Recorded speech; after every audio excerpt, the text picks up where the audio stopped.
and welcome to the show where after the collision, we sift through that wreckage. That wreckage. That wreckage. There you go. I gotta put some sizzle into this, man. These guys just, they haven't seen the Dynamite that I saw. They haven't seen the collision that I saw. This was one of the greatest Dynamites. This was one of the greatest collisions that I, the Professor, have ever seen. And when the Professor is the most objective man in this IWC, YWC, PWC punditry, he ain't lying to you. He ain't lying. Provo, as you I know exactly the reason the Professor's here. There's only one reason the Professor's here. We'll get to that later. What? Just here to rub a little something in. Well, we're gonna have one hell of a show. But as I was gonna say, I am your host, Jimmy T. He is the best in the world, Jamie the Vet Williams, and as you just heard, that is the magnanimous, the glorious, the Professor Chabelo Vera Cruz, and you are watching live and listening to the Wreckage live right here on Hangman Media Group's YouTube channel, and of course on channelattitude.com. After the fact, I just want to thank the chat already strong. It's just going crazy in the chat. Thank you guys for all joining us.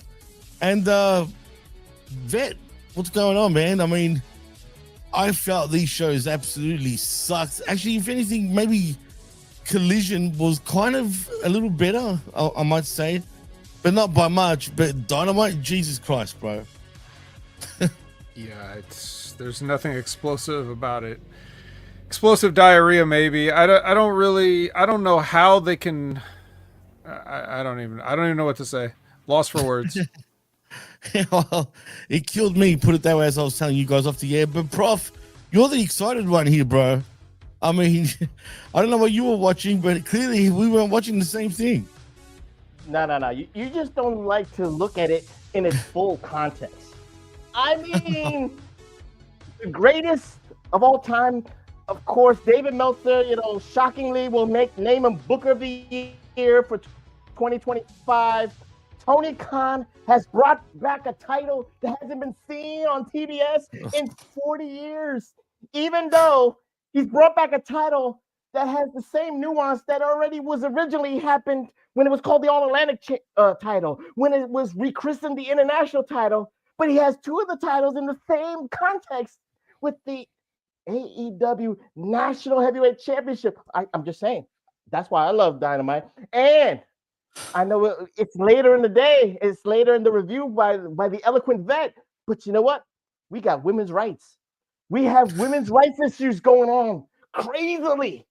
I mean, I'm talking about Nixon Newell and what's her name? Maria Elise, whatever her name is. But Tegan Knox and Elise, the lesbian couple, HLA. I don't know if that's their name, Vet, but Vet's got that tag team name down cold. But anyway, HLA. They pulled a Mercedes Moné and Naomi back a couple of years ago. I don't know if it's in the same context. I mean, so excuse me, but again, this is why I love Dynamite, Jimmy. This is why I love Collision. Maybe it's not because of that. It's not because of what happened in the ring. It's just what happened in the context of outside the ring. Wow. You know what? Since you bring it up, Vet, did you have something to say before I was going to? I was just going to say I'm so happy that the Professor's here because we could have done this show in about 25 minutes without him, but he's going to really save us here. He's going to be like the the savior for the people and all the Haminites and everything like that. Otherwise, this is about to be a depressing, low energy, nothing happening episode of the Wreckage. So I'm very grateful that the Professor's locked and loaded and ready to go. You know what? So am I, man, because as you were saying off the air, Prof, both the Vet and myself are just not feeling it today, but you're here to save it. So you are here. You are the magnanimous one and you are the glorious one, of course. But allude to what you're getting into, because people wants to know what is going on. These two basically flat out didn't want to do the job to what's it called in their match. They didn't want to do this. They didn't want to do that. Tony Khan pretty much told him get stuffed after that. What happened? Well, it's kind of like twofold here because the vet, I really need you to really listen to this and then give your, wrestler's eye on this, because again, people will have two different perspectives, not professors' perspectives, but perspectives on it. Mm-hmm. So Nixon Newell and Miranda Elise, HLA, was supposed to be booked on Collision and to do the job in 3 minutes or less to T&J, whatever they're called. And I guess they refused to do it. This is the initial reports from Fightful and all that stuff. So take it with a grain of salt, guys. Again, this is not gospel here, but take it with a grain of salt. That's what the initial reports are. This is the funny shit. But they refused to do the job. I think the issue for them was they didn't mind losing to T&J because, again, I think they understood the parameters, Vet. They knew that T&J were going into that AEW's Women's World Tag Team Championships.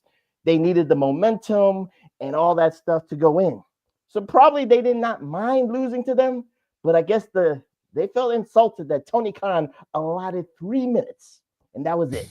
So I guess 1 hour before Collision went on the air, or maybe during the show, they just said, fuck it, they took their bags and went home, or whatever the case may be. But again, Vet, I think that's the parameters of this. They just looked at it as an insult that Tony Khan allotted 3 minutes for T&J to beat them senselessly and all that stuff. So from what I say, Jimmy, is this. Tony Khan has all the rights in the world because he's the booker and all that stuff, Jimmy. If he's going to allow 3 minutes, that's his prerogative. Just like Vince McMahon had his prerogatives of booking people that we've said, you know what, they didn't book. He did not see the way that we saw it. That's just his choosing. But on the flip side, Vet, Nixon Newell and Miranda Elise are not signed to AEW, so they didn't get that all elite tweet from Tony Khan. So maybe they, in one hand, they're still auditioning for Tony Khan, but on the other hand, they just don't see that Tony Khan is respecting these two ladies. So, Vet, the floor is yours. I just gave you the parameters. Again, take it with a grain of salt from Fightful and all that stuff. I mean, but that's the initial report.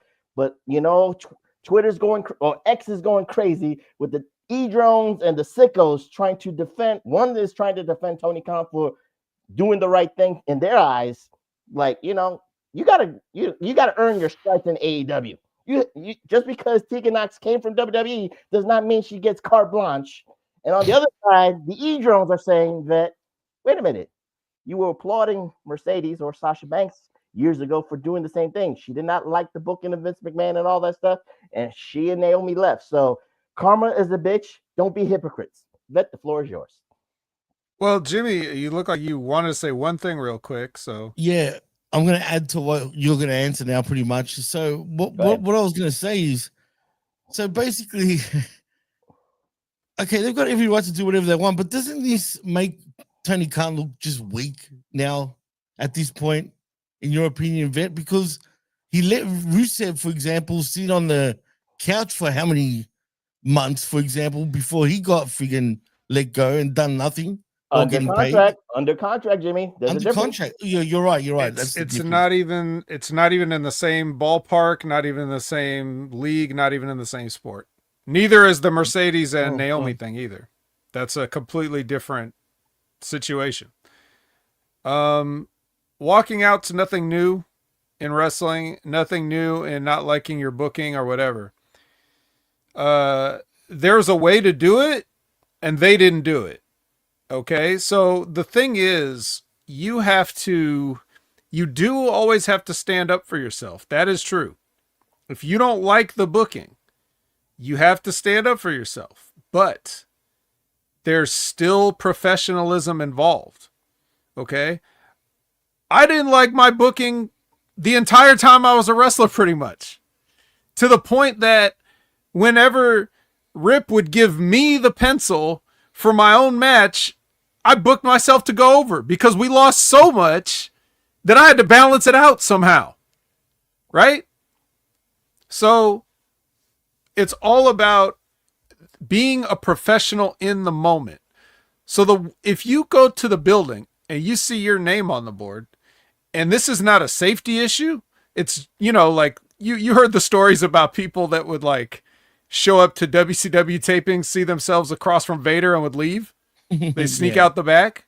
Road right? Warriors also. I remember, Road Warriors.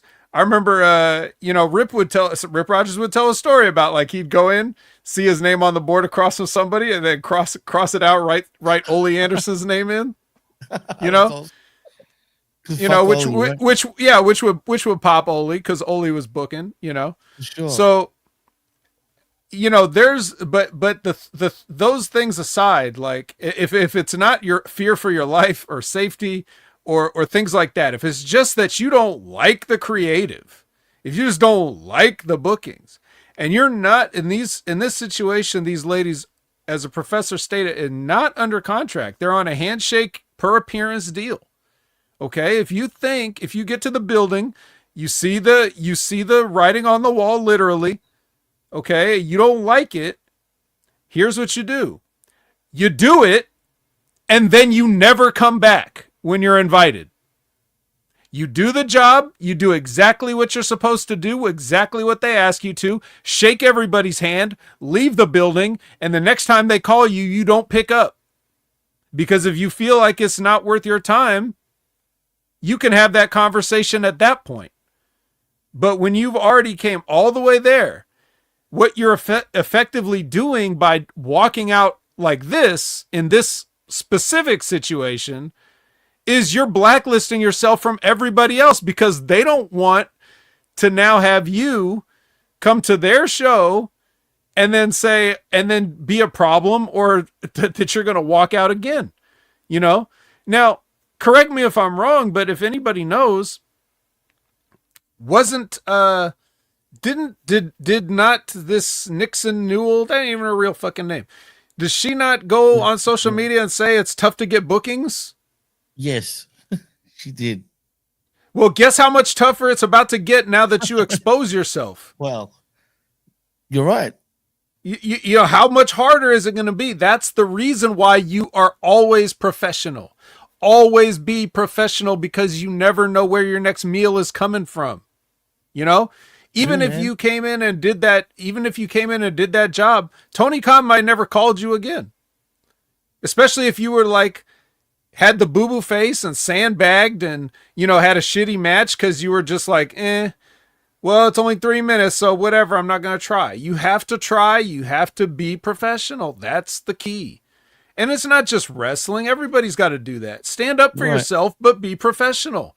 They're not two separate things.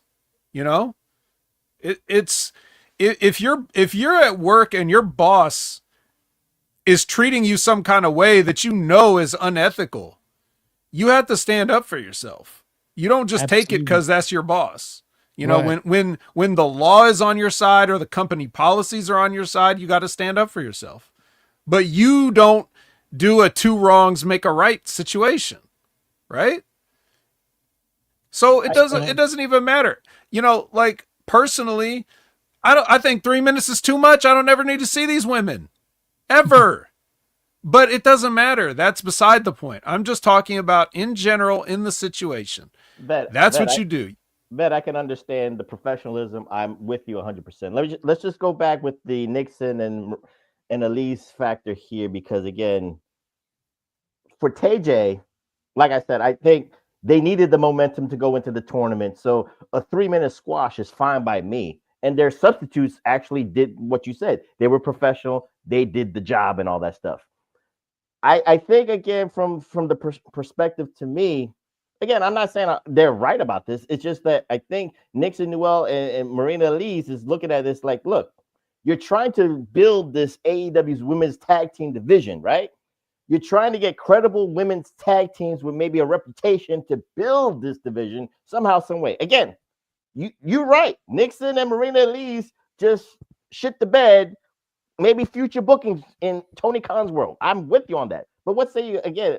Maybe they're looking at it from a bigger picture aspect. Maybe they want to be a credible women's tag team for Tony Khan's vision of the AEW's women's tag team division. Yeah, I get that. But what I'm saying is, like, either way, you're not getting it. Like, you think you taught Tony Khan a lesson by doing this? That's my point. Like, I understand that you're disappointed that you're not getting what you want, but you will never get what you want by doing it this way. There is a possibility that, you know, you might get a run down the road. You also have to think about it in these terms. So Tegan Nox had a run in WWE, okay? I'm sorry, with all due respect, Miranda Alizé is nobody. So you've attached yourself to your girlfriend, right? And God knows how long that's going to last as a professional wrestling relationship, especially after this shit. Because now you were somewhat over because you've been on WWE TV, right? So now you're trying to look out for your partner, supposedly, but now you're taking food out of her mouth too, because it's even harder for her to get these bookings because the majority of these people are going to think, who the fuck is that?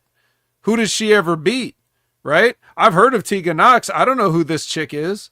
And if you don't even get a chance to get in front of them and win them over because you have a reputation for not doing business, now how much resentment is that going to play into these? How many car rides are you going to have an argument? You know what I mean? Where you sit there and the tension of the situation that you created gets to you at a personal level. And now you're going to have some, if shit doesn't work out and you don't get booked, you know, that's if it was Nixon's idea to walk out, right? And Miranda just follows, then she's going to be resentful that, you know, she just cost her a bunch of money. And if it was Miranda's idea, then it should have been Nixon to be like, hey, she should have been more professional. She should have said, look, this is what we got to do. We just got to do this. And then we could talk about what happens afterwards. But we showed up, we got our gear, we got to do the match, and then we can leave and then we can talk about it. That's her job as a professional who's supposedly been around the world and done these things, been through the system and whatnot. We're not getting any of that. So I'm just saying, without knowing any of them personally, or without, you know, taking shots at people that I don't know or picking sides, I'm just looking strictly at what, you know, and who knows what happened backstage or what was said and all these other things that I don't know. But what I do know is that none of that matters. The only thing that matters from a pro wrestler professional perspective is you show up, you do that job, unless you fear for your safety. Like I said, like if you think that what they're asking you to do is too dangerous, you have to speak up then. Or if somebody wants to do some move to you and you're like, fuck that, I ain't taking that, you have to stand up for yourself then. But as far as just... You realize that concussion move that TJ does with the bump, to, you know, using their booties? I would take it. I would take it. I'm not saying I wouldn't take it. But I'm just saying, if you fear for your life, if you think that's too concussive, you know, you have to let them know that, but you don't walk out on them. You have to tell them that and work around it. That's the professionalism. So doesn't matter. It goes for them too. It goes for anybody else. If you get booked, you make your booking. Okay. And you do what's asked of you. And then after that, you can decide, maybe not anymore. And then everybody can have an amicable parting of ways and continue to do your own business elsewhere. Oh, and update, guys, Jimmy. I was going to ask. Both Nixon and Miranda went on their personal Twitters, guys, and said there's more to the story and we'll reveal it at a later time. So just wanted to say that. So sure there is. I was going to ask. Yeah, I'm sure there is, but the flavor really doesn't matter because, you know, the dish has already been served and it's done. Right, that's it. Even if it was bullshit, it's unfortunate. Right. It's going to be on them. Yeah, I'm not, and that's why I'm saying, like, I'm not blaming them for their decision of walking out, but I am just explaining how that is going to cost them in the future, possibly. And that's probably the reason that they want to come out and say whatever they want to say to try to save face so that they can get booked again. But how much of a difference that'll make to any individual promoter, that's up to the promoter. It's going to screw them even if WWE ever had, you know, aspirations on bringing Nixon back, particularly. I think she's totally buried herself now in terms of, you know, making it big in pro wrestling, but it is what it is. And I was going to ask you, Prof, Do you know who the mastermind was behind this? Was it more Knox? That part I do not know. So again, from what the Twitter I've seen from Fightful, again, take it with a grain of salt, how many nights, but again, they came to the building. They did not like, what was on the run sheet. They did not like the time limit that they were allotted, and then they bounced. So again, what was said, again, like Vet has said, from the wrestler's eye, if it wasn't, they weren't professional, Jimmy. They were not professional just to walk out. So, again, they're not under contract. And if they wanted to be all elite, they should have done what Vet said, be professional, take the L, and then Tony might reward you later, maybe with a full-blown contract or, more dates, more bookings. Because I think one of the other places that Nixon Newell wrestles, what's it called? DFW or DPW, Jimmy? I don't know, one of those international places. They're going out of business in 2026. She wrestles there from time to time, and they're going out of business. So there's only 3 letters left for Nixon and maybe Miranda, and that's TNA. I don't even know if Carlos Silva wants to take them. No, they've killed themselves, literally, man. If that's all true, we'll see what they say in the follow-up.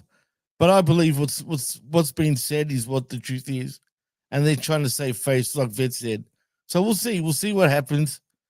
But they're idiots, plain and simple. In other news, actually, in Vet, I wanted to get your opinion on this. I'm sure you've already. I'm pretty sure you've probably even maybe spoken about it. But how do you feel about the Ridge Holland situation? Do you think what he's done is kind of I feel like he's blaming wrestling for being in the position that he's in, right? Because he got a mortgage, even though he knew that WWE wanted to fire him a year ago, pretty much. But then he took a pay cut to stay in NXT, and WWE were like, okay, sure, we'll do that. And hence why he lasted a lot longer than he did. But technically, he was meant to be released apparently a year ago. I don't know all the details, really. I've just heard things, and I don't know what I can trust of what I've heard. I haven't seen any of this. Yeah, I know, but that's his side of it. Right. So can I trust him? I don't know if he's telling the truth or if he's just bitter or whatever. I don't know what happened. I wasn't there. So I really, I don't have any sympathy for Ridge Holland because his case is not unique. There are many people that have been through the wrestling business, and when their business is done with you, it chews you up and spits you out. And if it's up to you to be responsible and take care of your business. So if you got upside down in a Vet, I'm sorry, I didn't mean to interrupt you, but Tian Kupata said there was a GoFundMe, but Tian Kupata, there's an update to that GoFundMe, guys. Ridge Holland has dismissed that GoFundMe. It's kind of weird. No, that's bullshit. He said he took a statement out that I think a family member did this GoFundMe for him. So he took the money. I don't know if he's going to give it, but he said the money that went to his GoFundMe is going to a charity. So I just wanted to get that. He's so full of shit. I mean, even, what's funny about that? A lot of wrestlers actually threw a lot of money towards him, dude. You know what I mean? Of course, Jericho does that for everybody. What's his name? Fletcher even was apparently very generous with giving him money. Chelsea Green too, right? And now you're going to tell me you're going to give all that to charity while you're complaining that he's got no money to pay his friggin' mortgage. All he knows is pro wrestling, basically, that was coming out of his mouth. Doesn't know how to do anything else. So he blames WWE for basically taking his career away from him and doesn't know what to do now. You know what I'm saying? So I feel like, dude, come on, Ridge. It's just an English version of what's happened in America many times. Couldn't cut it in rugby, so became a pro wrestler because he's big. Exactly. And that's the same thing here, but with American football. That's how we got Goldberg. So, but things worked out for him. He complains a lot too, though. So maybe he and Ridge should, have a chat. Maybe if Goldberg's feeling generous, he can auction off one of his cars to help pay for Ridge Holland's fucking mortgage. What a fucking idiot, straight up, man. I'm sorry, Ridge, if you ever hear us, but he's just and Ridge had some bad luck in wrestling for sure. he caused some bad luck and ended a career himself, or partly did, you know, which again, that goes back to what I said the first time about you shouldn't be doing certain stuff. You know, if at any point in any conversation, no matter who suggested that Big E take a suplex on the floor from Ridge Holland, he should have just said, no, we're not doing that on a random SmackDown tonight. So, you know, I'm not blaming Big E for his own injury, but I am just saying that never should have happened in the first place. Right. But yeah, he's been unlucky, and, you know, but at the same time, like, you always have to, I do think it's necessary as a wrestler, you have to prepare for the eventuality that you're just not going to be getting a paycheck one day, and that day could be tomorrow. So you got to be smart with your money, and not do anything that you're not going to be able to take care of down the road. True. He also, I'm just reading over here. He also is alluding to a wrestling union possibly trying to start that shit up again. It ain't happening, Ridge. Just stop it. It's not going to happen. Ridge Holland and Jesse Ventura standing up for wrestlers' rights. It's going to happen, man. Sure it will. What he doesn't understand, they're not going to make more money. Actually, they'll make less money if that was to happen. Just quietly. What the hell? If you can hear that, don't mind that. I'm just going to turn that off. There we go. Is that a vibrator, Jimmy? What's going on, man? Ben has just said professionalism. You got your vibrator behind you and going off. It was my wreckage siren. That's what you call it? Okay. Hey, don't call me Ridge, all right, Prof? Just quietly. I bet that's smelling cheeky with that. Because Ridge is Welsh, right? So it's a funny term too. Well, it's several meanings English, there. But whatever, they're all the same. They're all the same. They're all from the UK. That's all that matters. That were the two major stories. I guess the only other one that I want to bring up, not that it matters, but I don't know if you've heard about this actually, Vet, but Okada made a surprise appearance at New Japan Road in Anjo event. Okada revealed as Hiroshi Tanahashi's final opponent for Wrestle Kingdom 20. That's cool and all, but I don't know, Vet. I mean, I'm not really looking forward to that. It's gonna be good. It'll be emotional. So? Yeah. Oh, definitely emotional, 100%. Because he could see the thing about Okada is it doesn't matter how bad a shape you're in. He can have a match with you. That's why he's one of the best, because the kind of matches that he does, he doesn't have to do anything different. He can take care of somebody that can't go anymore, and he doesn't have to change what he does really. So this will be the best Tanahashi is going to be able to look on this last run of his, because Okada will take care of him. And it's fitting because who else could you really get? I mean, who else would you want to get? True. When I watched, that's his greatest opponent, one of his greatest opponents besides Nakamura, and you couldn't get Nakamura, so I guess Okada is the best choice. I agree. I would definitely still say Okada. He just, there were just so many more times that they faced off. One of the things that I noticed when I would go back and watch those matches, because I wasn't always watching New Japan. So once I got into it, I had to go back once I saw, these guys had a legendary rivalry apparently. So let me go watch the matches from the rivalry. And one thing I noticed, or the thing that came to mind that when I would watch these matches and see how each one would progress to the next one and the different points in time, and how one guy's the champion, now this guy's the champion, or what's the story here? Can the young lion surpass the old lion, or those kind of stories? Or sometimes the young lion was able to do it, sometimes he wasn't. What I really took away from watching that, it was man, we got robbed from, because this is for the States, this is what Hart and Michaels should have been.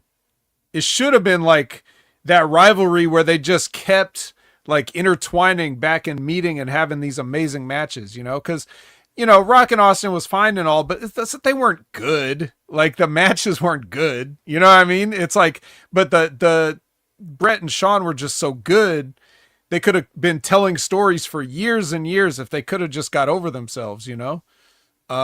So that's what it made me, is like watching Okada and Tanahashi in those matches is like that was like, well, that's what we would have gotten. So at least I got it here with these two guys being great, being selfless, putting on great matches and stuff, and telling a story within the matches, not relying on, you know, some, you know, just concocted storyline to try to enhance the excitement of it. All it took was, you know, just it being the Yankees Red Sox or any of those sports rivalries that have that, you know, that built-in level of like drama. So it is a fitting end to the great Tanahashi's career. So I'm excited for it in that sense. I'm happy for him, and I'm sure it'll be good. It'll be better than any of the matches Tanahashi's probably had all year. I hope so. He's just so broken down, man. It's sad to see in that sense, man. But he never became part-time. That's true. The thing. When you look at these guys like Undertaker, John Cena, you know, those guys, like, they just went away for months or years. And Tanahashi was like, he just kept grinding, doing all those house shows in those small ass towns, just trying to get, you know, New Japan to be profitable. And he never stopped from the mid 2000s to now. Like, he's always been, even as president, he keeps being on the road and doing it. He never took any time off, and he is at the limit now. The wheels are off. Jeez. It's time to go home and rest. Yeah, and if anyone needs it and has earned it, it's very much Tanahashi, man. I mean, even seeing him in person, just the way he walks, he waddles, man. It's crazy to see. It's just, but look, I'm happy for him. He's not obviously the same Tanahashi. When he first came in, it was two different people, man, put it that way.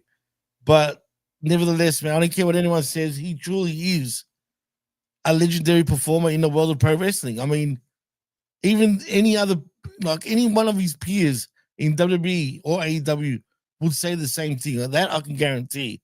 But it would be a sad ending not seeing Tana, you know, wrestle anymore. That's for sure. And I hope it's not as emotional as the Liger Suzuki match was, because that got me the feels in that match, dude. I'm not gonna lie. Call me a mark. That's supposed to get you feeling like that. Right, I think that's the best thing. If you feel emotional for Tanahashi's last, you're gonna see Tanahashi's last match is Wrestle Kingdom. You're gonna be appreciative of the career. You're gonna be appreciative of his matches. And when both of them are gonna hug each other, shake hands, and then he'll get probably like a 10-minute standing ovation. Well, hopefully, I don't know about the Japanese crowd, but he should get a standing ovation regardless to me. And then he'll say his goodbyes. We should be emotional because that is the definition of investment. So, you know, I have no problem with that, Jimmy. I think we need that. I think if we don't get that emotion, then what's it worth? Then what's to have a career? What's to even watch wrestling? I agree. If we don't feel this, it's like John Cena's last match. You're gonna remember John Cena for his career, his greatest opponents, his best matches, and all that stuff. It's the same thing with Tanahashi. Just like Vet said, his greatest opponent is Okada because the stories was right there. Can Okada take over being the young lion over the old guard? That was a great story. And then, Vet, how many times it was like they had a couple of Wrestle Kingdoms, but it took like about 3 Wrestle Kingdoms for Okada to finally beat him in the big one or something like that. I forget. Right. Yeah, because you remember the one, I don't remember exactly which one it was, but there was one where, you know, everybody expected Okada to win and he didn't beat Tanahashi, and Okada was crying. Like he cried after the match because he was so like, I can't, but you contrast that with the Rainmaker shock of like him just coming in and beating Tanahashi for the title. And now years later, you know, on the big stage or whatever, he's trying to do it again and he can't do it. And he's crying because he's frustrated. This shit is like, the reason it's so good is, and we don't get that in America, because the reason this shit is so good is because they never stopped kayfabing over there. So the shit is real. It's presented as real, even though it's still kind of phony sometimes. And they try to westernize it somewhat, but for the most part, they don't break the kayfabe. So all that shit means a lot more. And we don't get that here. You know, when John Cena has his last match, yeah, it'll be emotional, but it won't be as emotional as it could have. Exactly. Right. You know, I agree with that. Because you'll be thinking of the real person, but you still know that everything John Cena did was phony as fuck, right? So you're like, you know, they'll remember all the time when he would like beat the Nexus by himself or some, you know, the Super Cena, all that stuff. They'll remember that too. And they'll just appreciate the man for the work that he put in. But not only in Japan do they appreciate the men for the work they put in, but also because the men aren't really that separate from the wrestlers that are going out there. To the fans, that's all they know. They just know it's Okada and Tanahashi. Those are the real guys. So you don't look at them as playing a character. So when that kind of stuff happens, it just means a lot more. And it just kind of sucks that we don't get that in any form. You know, it would take a lot of retraining to get an American audience to accept pro wrestling as more legitimate of a sport than it is. Because they've killed them. They've killed the fan base even in terms of that. You know what I mean? And like I was saying before, the reason why the Suzuki Liger match came in the field is because the fact that Suzuki was the one that bowed down to Liger meant so much, because he doesn't do that for nobody. Do you know what I mean? The fact that he did it to Liger was an amazing moment. You know what I mean? I was just like, fuck, that's crazy, you know? But it's going to give me, I can see it's going to have that type of vibe, 100%. But and it's gonna but meanwhile John Cena's gonna be like, there's gonna be ads plastered all over it. You see what I mean? Yeah, it's just gonna have like feel. John Cena's farewell speech brought to you by like it's, you know what I mean?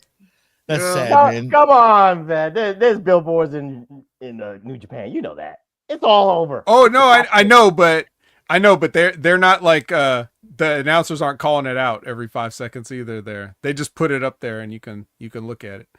Fruity Pebbles says goodbye to John Cena for the final time. Oh God, man, don't say that. That's not. We'll see what happens there.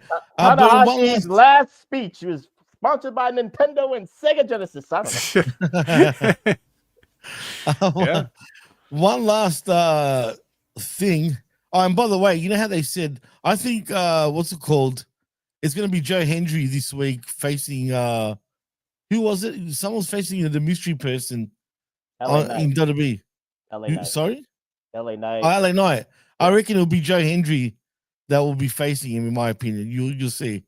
It's not going to be Jericho for anyone that thinks that. But anywho, speaking of, someone was mentioning about AEW should have done some work with NWA. Well, forget that, because AEW and NWA are in dispute over the Shockwave trademark. Now, I don't know if it's the NWA that uses Shockwave, but anyway, it says here WrestleNomics, Brenda Thurston reported that attorneys for the NWA wrote in their opposition filing that the company had sent AEW a legal letter on September 26, 2024, demanding that AEW abandon their application and agree in writing to not use the name, as in what I said before, or any variation that could cause confusion in the marketplace. Thurston reported that NWA had obtained the registration for their NWA Shockwave trademark this past June, but AEW's filing remained active. Then apparently AEW reportedly filed a formal answer to NWA's opposition on July 15th, denying the NWA's claims and argued that their application should still proceed. AEW's attorney reportedly argued that NWA had not used Shockwave continually since 2020, as they had claimed in their opposition filing. AEW also reportedly claimed that the trademarks are not confusing similar, despite both being using the name Shockwave term and possibly being applied to wrestling programming. AEW reportedly also denied that NWA would be damaged by AEW's use of the name. Okay, this sounds petty and stupid, first of all, but what's the big deal, Tony? Why can't you just use something else? Like, yeah, there's so many. Any one of his branded Wednesday weekly shows, all the ones that you love, Jimmy.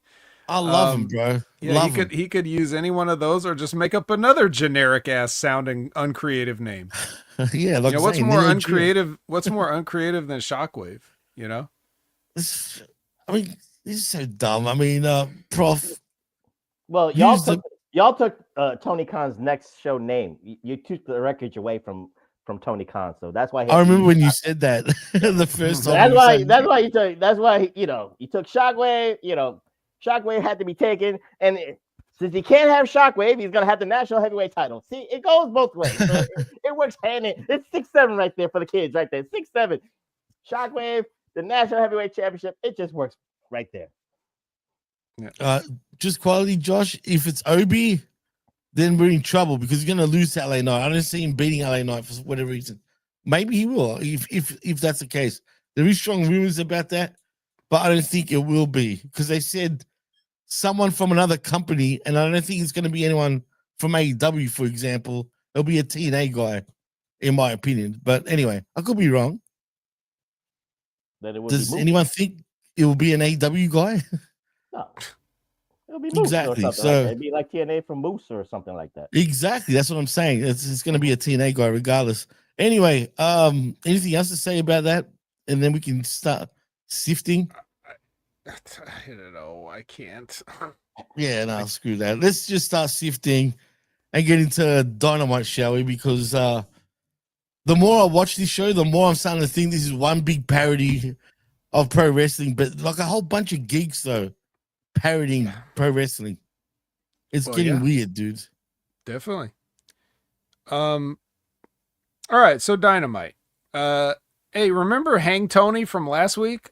Well, here's the real Tony, and here's Joe, Samoa Joe, and here's security, and then Hang Person and Hook and Eddie come out, and we're gonna get a trios match later.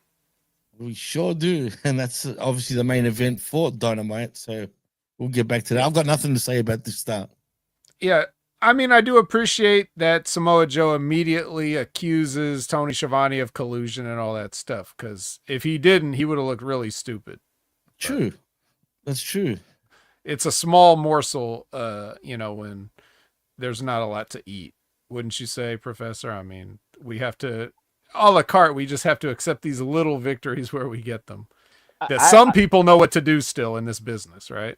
I mean, this is consistent with the story between Hang Person and Samoa Joe. So, using Tony Schiavone for what he did on Fright Night Dynamite just made it perfect. But again, when Tony Schiavone was supposed to announce this national title, and then Samoa Joe comes out and interrupts this grandioso announcement, you're already discrediting the new title that hasn't even existed yet. But that's just me. I'm just nitpicking. But go ahead, Ben. Keep on. You're right, though. Oh yeah, well that was later. Yeah. I know.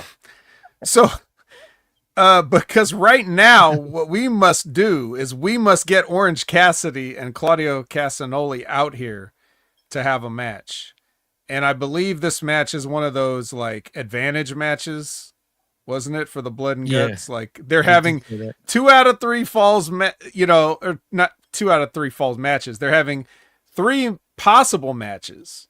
And whoever wins 2 out of the 3 matches between the participants in Blood and Guts, that team wins the advantage in the actual match itself. Cool. Nobody cares. We could have just done a coin flip, but it's fine. Well, Vet, I'm not gonna. Again, this is why Dynamite and Collision was the greatest this week, because again, the concept of the coin toss is so 1988. You get what I'm saying, man? It's just so predictable. What is a coin anyway? You're right. What is some people don't even know. Because again, it's like when you use the coin toss, the math is mathing there, because 97% of the time the heels won the coin toss. So we had to take away from that. So you have to get some nuance. So 2 out of 3 falls is not bad. Again, we don't know where it's going, because anything can happen in the world of professional wrestling, Jimmy. So we don't know, but at least 2 out of 3 falls for an advantage match, it works. Give it a chance, man. Give it a chance. Well, like Zane says, a coin flip is war games. I mean, what do you think this is, pretty much? Yeah. I mean, Well, that's the thing. Like, I'm speaking now from the future where I already gave it a chance. You know, it's not like we're reviewing this match by match and then we pause the wreckage to watch the next match. I already saw it all, so I did give it a chance. And so now that's what I'm coming to you with. And let me tell you, if you want to talk about, since we spent a good portion of this show talking about how to conduct yourself as a professional in the back and what you should and should not agree to and these other things. I don't know whose idea this was, but Orange, you've got to stand up for yourself. When somebody tells you, yeah, you're going to hit Claudio with 2 of your finishers and he's just going to pinwheel his arms and he'll be fine. And he's just going to beat you with an uppercut. You gotta know not to accept that. You have to just, cause if you didn't see the match, Claudio goes for his new finish is the pop-up European uppercut. Right, I don't know why he ever bothered to use anything else, because all this guy cares about is European uppercuts. I remember my tag team partner, once I had quit, but he had to work Claudio because there were Ring of Honor guys coming to OVW and working like house shows or whatever at this point. This is like, I want to say 09, maybe 08, 09, somewhere around there. And he would tell me like all this guy wanted to do is European uppercuts. So he's already been like this for like, 15, 16 years at the very least. Like he's just only cared about uppercuts. So I don't know why he bothered with the neutralizer or any of the other things he's done. This should have always been it. But anyway, so he's trying to get it over now. And he goes for it. And Orange counters into a stun dog millionaire. He just like shrugs that off. And when Orange goes for something else, he just no-sells it, goes for it again. Orange does the orange punch. Like as he's popped up, he comes down with the orange punch. Claudio just, whatever, barely selling it. Then Orange goes for something else. And then he finally hits it on the 3rd time. Just have him I would have just pop me up and hit me with the uppercut. There's no point in me looking extra weak. Just right. You're not even going to sell my shit. That's just don't do that. When you have those conversations in the back, smartly protect yourself. Like, know that there's no reason. And I understand that a lot of people feel about Orange Cassidy or whatever. That's beside the point. I'm just talking in generalities. Like anything that's going to make you look bad out there. I mean, in the character that Tony Khan has presented, this guy's a top guy. So, you got to look out for yourself. Don't for Claudio, for what? The guy's washed. For what? Exactly. For what? He's not going to do anything. He's in mid-40s at this point. You know what I mean? As well. It's for what? There's no payoff really at the end of the day. Prof, do you have anything to say about that? I wish there was a producer for this match. Just to help out. For the normalcy. Producer, please. Yeah. Must have been Malenko.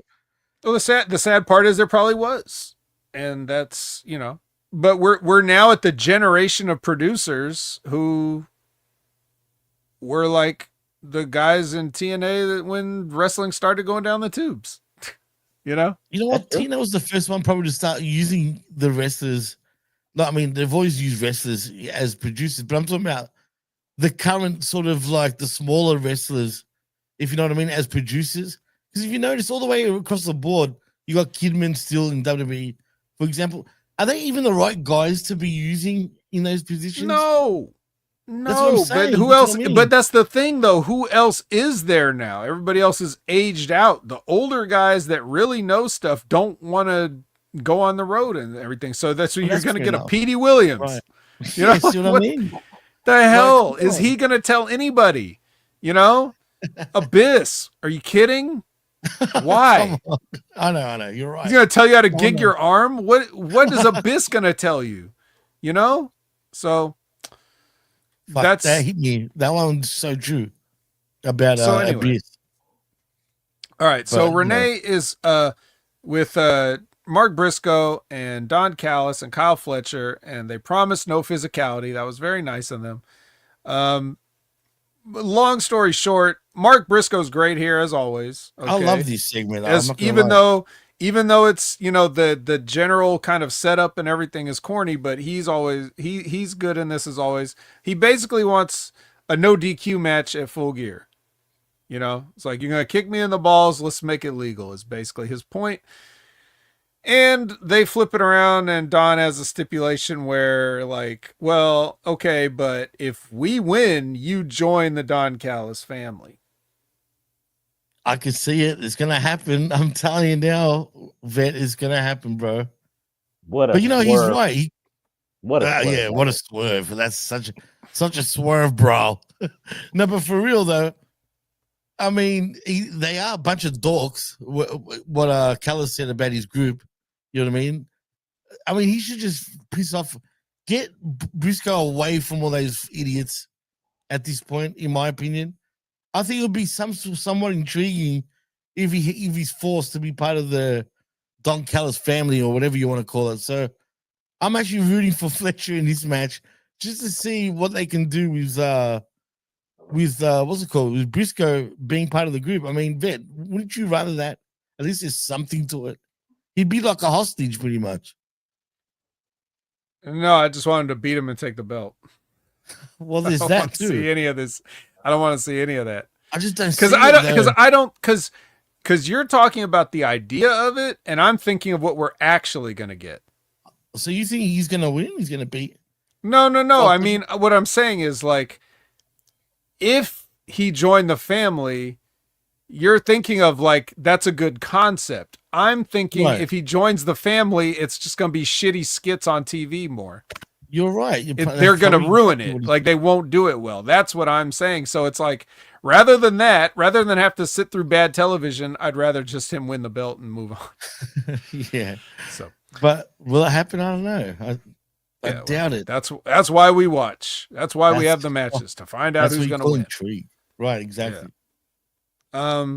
Professor, what would you rather? I was just telling Jimmy while you were getting your headset, I was just telling him, like, I know what we could get with Mark Briscoe join the family, but I'm thinking about what we would get. So I don't want that. I just think he should just beat him and take the belt and let's move on. But it like you said, it makes interesting television.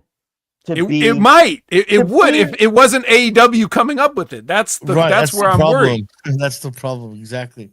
Hopefully Mark Briscoe has enough years in the business to understand what works on television if he is to become a member of the Don Callis family, because the best way to infiltrate is from within. Mess up people's matches, maybe mess up the Okada and Takeshita union, the partnership there, mess up Hechicero. So it makes good TV that forces everybody in Don Callis family to beat the shit out of him right there. Or well, you know, it would have been funny. Well, this would be old 80s booking, because if Mark Briscoe would have been maybe the servant of the Don Callis family, or maybe serving Don Callis himself personally, not becoming a member of the family. Or he could just take L's. He could be like, he could just do the job himself. Like, look, 1 minute, I'm down. And Don Callis loses money because Mark Briscoe is taking L's like that. So, you know, you have interesting ways to make it entertaining on TV, but I'm in the majority with you guys. Tony Khan does not know how to make it interesting for television. Right. That's the problem. Well, he's got free ideas to steal from what you just said if he wants it. So if he's going to go that way. J12 says that Brian Cage was complaining on Twitter last week that he was left off the family painting. Yeah. Oh, was he? We'll suffer. See, that's smart. That's a way to go into business for yourself, but it's like you're not really hurting anybody. You're having fun. You know, But is he though, or do you think he's? You know, wouldn't put it past Jimmy. For fuck's sake, Jimmy! God, can you stop for 1 second? I don't know anymore when it comes to these guys. But anyway, I guess I don't blame you. But anyway, Renee is with speaking of, I don't know about these guys. Renee is with the Young Bucks, and then of course, you also got the great Josh Alexander and Don Callis. And this is basically Renee's, you know, giving them and I guess Don too, like Renee wants to know, and Don also kind of wants to know, like, is you is or is you ain't, you know, as far as them joining the family or whatever officially. And then no real answer. do a bunch of unfunny stuff here trying to be funny, but they don't actually answer it. So, and now here's the reason the professor's here, because we have the CEO face versus the Babes of Wrath in a tournament first round matchup. So this match was weird. Not only because of the booking, but the match itself was weird. Willow got 2 hot tags in this. Like, wow, dude. Like, boy, did I get this wrong, by the way, bad. Yeah. Like real bad. Yeah, I don't know what was going on, but ultimately Billy Starks came out. She tried to help. Statlander neutralized her. And then we suffered the ultimate indignity of Athena being pinned by fucking Harley Cameron. What the fuck, bro? Now, I thought these two were going to win the whole thing, but no. Professor, I know you want to take a victory lap. I know you want to say I told you so. I know you want to say all that. All I'm asking you is to concede that Harley Cameron don't be needing to beat nobody. I can concede that, but okay, I will take. That's all I need. Now say everything else you're going to say. But I will take a victory lap about politics. I will take a victory lap about who's got Tony Khan in her back pocket. I will take that victory. But again, if you want something to be done for the betterment of the women's division, you guys would understand that Willow Nightingale should have been the woman to pin Mercedes Moné. So this way we can actually think, oh my God, can Willow be the woman to dethrone Mercedes in a future Dynamite, a future Collision for the TBS title? That's all I wanted. That doesn't affect Mercedes Moné's, momentum. It doesn't affect the 14, 15, 16 belts that she has. No, but it just proves the point. And then, like that said, Harley Cameron, of all people, beating the forever champion of ROH. Miss 1,000, is it 1,000 days? I don't know, but neither here nor there. But certainly over that. Right. Miss 1,000 days of being the forever ROH champion. It's Harley Cameron. Fucking give it to Willow, dude. Let her do that. So this way, maybe we can see the forever champion have the stiffest competition in Willow Nightingale. But I understand Harley Cameron. She's funny on TV. She's jovial and people like her. So you know what? Give her a bone. Not literally from a man, but give her the bone and let her have the chance. Because I know this is going to be on ROH TV. So I'm going to, subscribe to Ring of Honor to see her become the new Ring of Honor Women's Champion. It's going to happen. I think it's inevitable. Jimmy? I've got nothing to say. What Prof just said just killed any laughing. sort of... While you talk, Jimmy, I'm just laughing. I'm just taking my victory lap. No, you just made me feel so like, you know what I mean? Just the thought of it. So I got nothing to say. Yeah, this is disgusting. It basically put a damper on the whole week. It doesn't even matter, like, if I'm a fan of theirs. If I was just looking at this objectively from who these characters are, you just tell me, oh, this person hasn't lost this person's only lost 5 times in 5 years, and this joke character that does singing and puppets and all this other stupid crap and is the comedy relief is like gonna beat that, and it's gonna go down like this, and you got a whole tournament to go, and you're gonna try to build up some drama with what you got left. Everything about this sucked. I mean, all kidding aside, it sucked. But anyway, Vet, before we go into the next segment, all kidding aside too, but if Tony Khan wants to pull that trigger for, let's say, Harley to become the ROH champion, what does that mean to the Athena character even after that? What say you? It's dead. Okay. Wasted. You wasted all your time. That's one of the biggest investments that you would just then turn into like a complete waste of time. Okay. Because it's not going to help anybody. It's not going to help Athena. It's not going to help Harley Cameron. It's going to help because everybody's comeback would just be if she wins, right? Everybody's comeback will be, well, nobody gives a fuck about Ring of Honor. Nobody watches Ring of Honor. So it's gonna it's just going to attract more negative attention onto like, what, Ring of Honor's still around? Like, it's not going to help anybody. So it doesn't actually do anything. It would actually be worse for Harley to win that belt than to not win it. And that's one of those rare cases where, actually winning is worse for you. So that's what I think about that. Now back to the kidding and the joking around or just the general lightheartedness.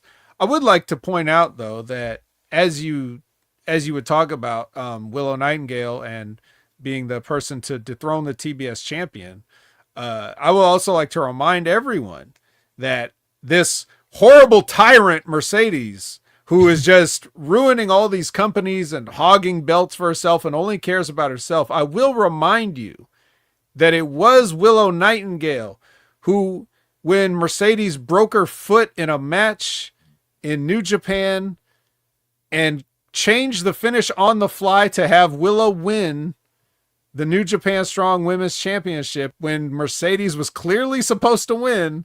Right.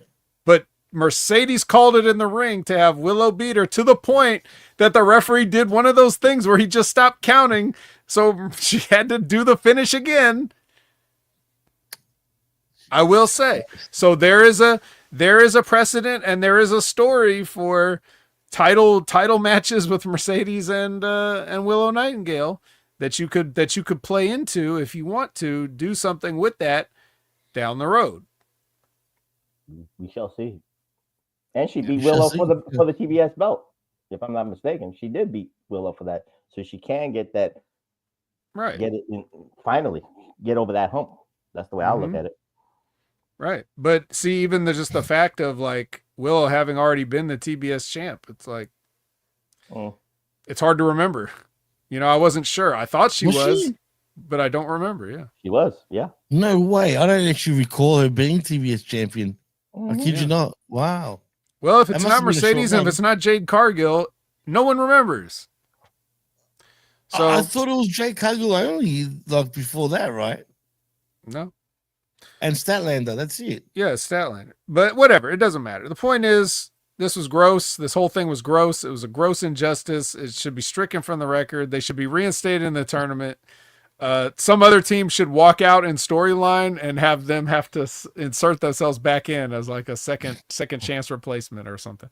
Anyways, Tony Schiavone announces that we're going to have a casino gauntlet, battle royal, whatever thing match to crown a new national champion. Now, Professor already cut a promo on this early on at the top. The only thing I want to say about this is there is a national champion in the NWA. His name is Mike Mondo, my trainer, my buddy. Okay. A real wrestler, a real worker. Okay. Like he's better than literally almost everybody in this company. Okay. He is the national champion as of right now. So that's a national champion. I don't give a shit who wins this thing, whatever bullshit, this battle royal or whatever, whoever you decide is going to give one of your 29 belts that you already have. Okay. The real national champion is and will always be Mike Mondo. But Professor, if there's anything else you'd like to add to this whole thing. Again, like I said, they had the concept already when it was the All Atlantic Championship, because that was what it was supposed to be, to defend in New Japan, CMLL, and all the working partnerships that they had that Tony Khan has done. And then they morphed it into the International Championship, which kind of like dismissed all the stuff from the All Atlantic.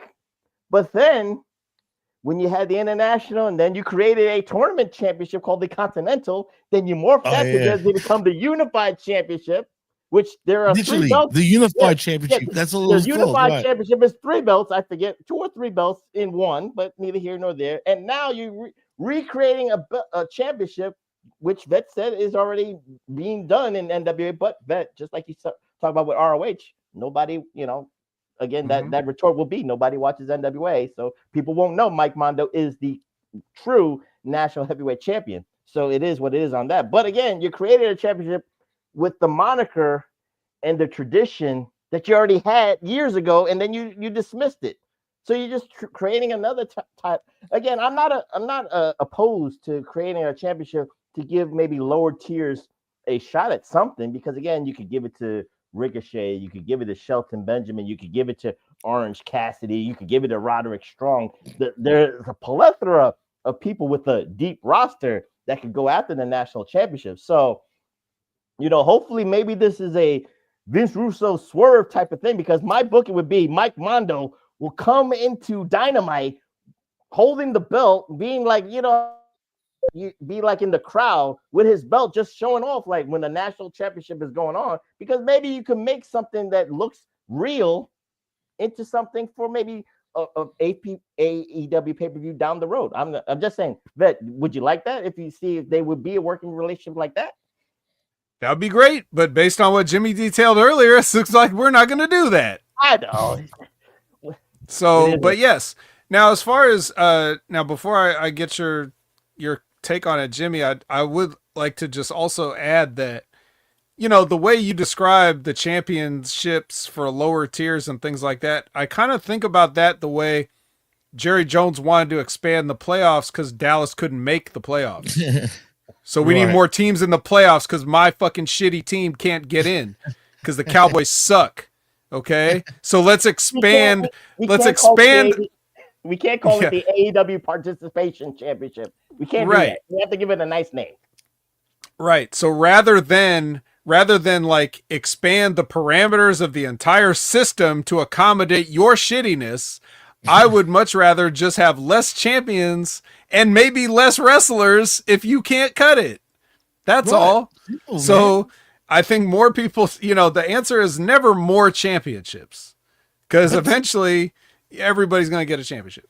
So I'm confused. What's he thinking all the time? Why the obsession? I don't get it, dude. Like it drives me nuts thinking about it. Like I'll tell it's a simple answer, Jimmy. It's the same answer it has been since we started doing this show. Is it AEW? Okay.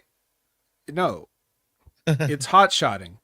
Oh, okay. Hot shotting comes in many forms. It could be, doing a bloody violent match or whatever, but it can also be just creating a belt out of nowhere. Like, I'm trying to look a shiny championship belt. This is a symbolic of something is happening. You know how nothing ever happens? Well, here's something, a shiny belt. It's happening. Here, look at it. Look at it. Look at it. Look at it. That's hot shotting. It's just, you don't actually build up to something. You don't actually earn anything. You just pull something out of nowhere and say, look, somebody's fighting for this. It has no history. It has no prestige. You can name it something that something else has been named, like the national championship, but this belt that he's going to have is a thin air belt. It has no history. Right. It has no lineage. It's nothing. It's just another belt for somebody to win. So in essence, even in a fake sport, this championship literally means nothing. Absolutely nothing. Nothing. I would rather, you tell me, like, if wrestling's a shoot, okay, I'm an AEW wrestler. You tell me I'm in the national championship battle royal. I'm like, actually, can I get in that $1 million money match? Because that's what I want. Because $1 million is worth $1 million. Fuck yeah, absolutely. This fucking title ain't worth shit. Not in prestige or in money. So I'll take the $1 million. Even if it's a work $1 million, I'll still take that. And Vet, Jimmy, think about this, Jimmy. Just months ago, they had the unification match between Okada and Omega. And Kenny, it was Kenny, yeah. Right. To unify those titles, to give it more prestige and all that stuff. That's the problem. Prestige. You took that unification match and made it nothing by recreating another belt for this concept that you already unified for. So I ask you, are they going to unify the national title and the unified title? What are you going to name it after that? What's it going to be called after that? The world title. Oh my God. And now we've got a dispute. And now we got to have a unification match with Hang Person. Okay, so there you go. Well, he's the men's champion. So how you gonna unify the men's champion with the world title right there? The men's world. planetarium. It's a man's world, and then the theme song, Yeah. everybody's theme song automatically Man's changes to the world. James Brown song. Yeah, Yeah. like no matter what your theme was before, it now has to be this. Yeah. Everybody. Oh my God, what? Can you God, what imagine? is going I'm on? just here to give you logistics Wow. right there. Yeah. Wow. Well, it's it's Wow. very logical. So the Hurt Syndicate comes out, and they're like, yeah, we should all be in there. Well, not me, says MVP, but these two guys. And then the Demand comes out, and he's like, you guys are old. And then nothing else happens. They just say things to each other and both walk away. No violence, no nothing. I hated this segment actually, man, because it made the Demand look even more cartoony, dude. They came across as so cartoony here. Like, I just didn't like it. But yeah, what can I say? This whole thing just, there was nothing to it, really. Just a bunch of complaining. Right, and they're just on the announcement of a new meaningless title, two trios come out and complain about a singles title. They complain at each other over a singles title. Dude, So, oh my God, man. Well, Anyway. at least we know the 6 competitors that have put themselves in the national heavyweight Casino Battle Royal. So at least we got 6. It's great. It's amazing. And, I think, Professor, this is unfinished business between these two teams. There you go. There's a Northern Hemisphere Championship. I mean, hey, you could call it that. Yeah, all this stuff has to go. I'm tired of it. I'm so tired of it. Like there's so many belts that like, even if it's just what I cover, like I don't even have Raw and SmackDown shows. That's you, Jimmy. But just watching NXT, TNA, and AEW, and just looking at all these pointless belts. Dude. I've told you that, even off the air, that I feel bad about that. But anyway, and they just keep making. Tough. But here's something. Speaking of money match, Lil Brooks Jensen takes his knife and sticks it in $100. Why? I don't know. He says the Young Bucks need this or something like. But he just stuck it on some like equipment, just like outside their locker room or something. So anybody could come by, pull that knife out, and then they get a free knife and $100. Yeah. I mean, it's a win-win right there. Especially since they just did on camera. So everybody should know it's sitting right there and they could go take it. Yeah. Pretty good. You know what else is pretty good? Darby versus Danny. I know this was, everybody's favorite. Mm-hmm. I like Darby Allin, but I'm not watching this. Come on. This was long, man. It felt anyway. Yeah, it was long. Me too. He reversed a sharpshooter, or a Scorpion deadlock.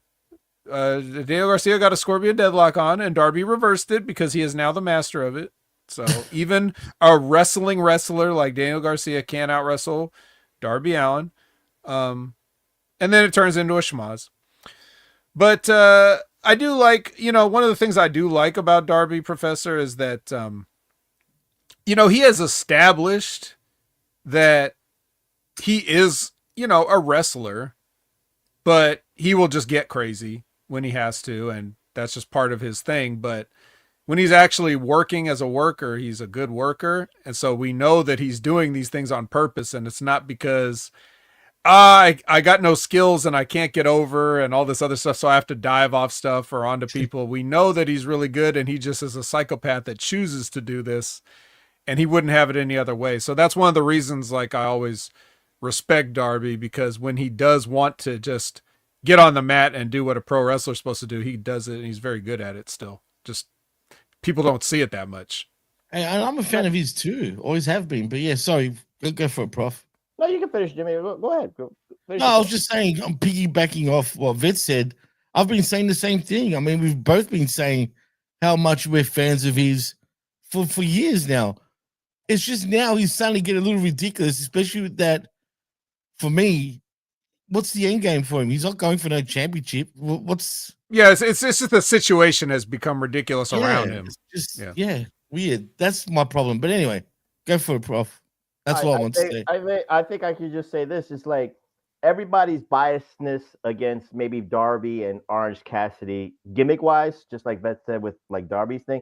if you separate the gimmick and say, well, this is why I don't like this person, and then you kind of like look at what they try to do in the matches, yeah, they have pretty good matches when they choose to have good matches. So it goes for both Darby and Orange Cassidy on that. So I look at Darby and, again, besides Hank Person being the leader of AEW because he's the men's world champion, is Darby the conscience of AEW? Because again, for this War Games that he's going into, I don't even know who's, at least old school, we kind of like had an idea who was the captain of the War Games. Like, back in '87 when the Horseman was in the War Games, you knew Ric Flair being the heavyweight champion was the captain of the War Games. Who 100%. Going into this one, we know that Jon Moxley is the captain of the Death Riders going into this Blood and Guts. But on the other side, the conglomeration side, which everybody is friendly and everybody has a participation trophy, everybody's equal, they got the friends couch. Yeah, all the wealth distribution is handled equally. We just don't know who's the leader who's the captain going into this. And this is, like I said, is Darby supposed to be the conscience? Again, Sting gave him the ultimate rub for years. So put it to some good use, as Jimmy has said. Does it mean a title? Well, it should have been. He should have been the heavyweight champion because then it would all make sense in the world. But he just chose not to do that. He literally chose not to do that. That was his choice, believe it or not, which is weird and bizarre in itself. But whatever makes him happy, I guess. I mean, it's silly, it's dumb. But yeah, it is what it is. Until Tony Khan creates the AEW Skateboard CrossFit Championship, he will go for that one and say that's going to be the most important title I'll ever want. Don't conjure that, please. Whatever you do. I can't believe I'm even going to dignify whatever they're doing with a comment, but I just really want to, even in this whole war, supposed war, that's the problem. Like the stakes of which there are none, None. Like if you think back to other angles that were even somewhat similar, like when the NWO came in, with the tagline, "We're taking over," right. You felt like it was a war between one company and a group that were forming their own company. Right. And what's going to happen to WCW if these guys do take it over? Like that's the kind of the story there. And yeah, it eventually got watered down and they got away from that, but at the time that's what it was. It felt like there was some sort of an actual stake where something could be won or lost. Absolutely. Right? And you the felt problem, it too. the whole problem with the Death Riders is the Death Riders were one of many factions in AEW, and there was never some sort of a doubt of that they were outsiders or that they were trying to take over AEW or that they were all these other things. They were only running around committing crimes all the time and for some inexplicable reason not fired or arrested for any of these things. So it really never made sense, and none of the matches could have meant anything because winning or losing the matches has changed nothing. And that's where we are. We're having a blood and guts match, but for what? If the Death Riders lose blood and guts, are they just going to break up? No. If the Death Riders win, does that mean they took over AEW? No. It means they won a fucking cage match. So there's really no reason to watch this. These things are all just being done for their own sake. And if you want to look at the WWE version of that, look at how long they extended the bloodline angle beyond when it was already dead. Over 4 years. Like there's two separate occasions where, Solo's side of the family fucking lost and he still did not acknowledge his tribal chief. So like, why do we keep doing this? Like, why do we keep having these matches? Or what is this War Games match that's going to happen to Survivor Series? What is that going to mean? What's going to matter who wins that? None of this stuff has anything on the line, but we're presenting it like it's life and death. So is that all there is, to hope for somebody's death in one of these matches? Like, that's the Death Riders haven't killed one person, no matter how many times they tried, and boy, have they tried on camera, right? No arrests, no convictions. But they have tried, and they are not riding any death. It should just be the typical garbage match implement riders, because it's the same thumbtacks, bullshit, plastic bags, whatever. It's like, yeah, okay, welcome to a necro butcher match. It doesn't. Exactly. It's not that. There's nothing special about anything they're doing. So here we go, and we're just gonna have to watch two teams fight it out for what exactly? So basically, you're saying that the only justification for this blood and guts match is for Tony Khan to go on social media, maybe an hour before his major announcement. The winner of this blood and guts match will get the blood and guts $1 million trophy. It's not too late. It's not. He can still do it. We've still got a couple days. Yeah. You can save this, Tony. We'll everything will be forgiven if there's a trophy on the line. I'll laugh if he does it, man. We'll see what happens there. All right, so FTR comes out, and I'm like, snooze. And then they call out Brodito. I'm like, extra snooze. And it turns out that Stokely has locked Brodito in the locker room. And then they go over to, FTR goes over to meet Fam Dito. And Fam Dito sitting there, of course, Gravity with his mask on and everything, and Grandma. And, Hollywood Axe the Axe Axon is making some uncool comments to Grandma. Grandma is not smartened up at all. She has no idea how to react to any of this. I couldn't believe it, but it was hilarious. And so then they, eventually Gravity's had enough. So they just beat him up when he tries to defend the honor of his grandma. And then Brodito finally break out, and they end up running off, these horrible, horrible bald people and Cash. Bald people. They're bald people. This was Professor's highlight of the week, so I'll let him say what he wants to say about it. And then we have to remember, Brody King punching through that door with his fist and then getting Stokely, and the face that Stokely made was pure magic. It's pure comedy, pure acting gold there. That's what Stokely's great, man. Still, absolutely. And I blame Mama Dito for not, being hip to the business, even though Brodito is supposed to teach Mama Dito what is supposed to go on. That's the problem I have. That's all. It's okay. It's a shoot. They got to shoot Grandma, and not a working grandma. Yeah. What about you, Jimmy? Were you amused by the way she was like, nothing she did was in reaction to anything they said? Yeah, well, good. I don't blame her. So yeah, that's how I felt at this point. So yeah, I'm with you all the way, man. A segment is only as good as their dance partner, and she was the bad dance partner. That's all I'm gonna say. Not FTR's fault. Yeah. I wonder if they're like, didn't you just clue her? But anyway, it was just, I just didn't care. Well, Tony Storm's on commentary for. I said in Australian, so Jimmy threw up in his mouth a little bit. No, I like Tony Storm, but God damn it. Anyway, Mina Shirakawa versus Megan Bayne in another one of them advantage matches. This was man, it was on it. How long was this on there? Yeah, this is on there for a while. Marina came out from the crowd to choke Tony Storm, so you could hear it because she's still wearing the headset. And then Megan hits the Liger Bomb on Mina, and another schmoz happens, but it's a different schmoz because this time the ladies are having a schmoz.